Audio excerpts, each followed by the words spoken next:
welcome back to tonight's special. Today I'm gonna be making perfect basmati rice in Instant Pot.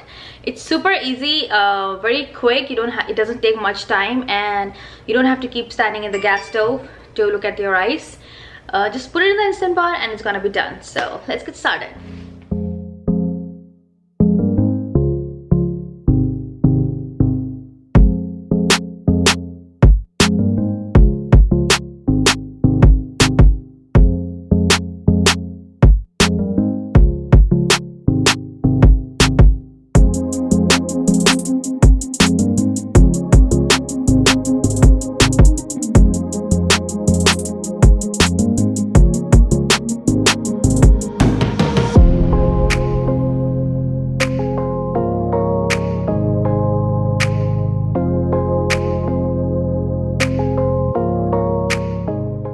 Rice is all done. As you guys saw how quick it was, easy it was, and how perfect it came out.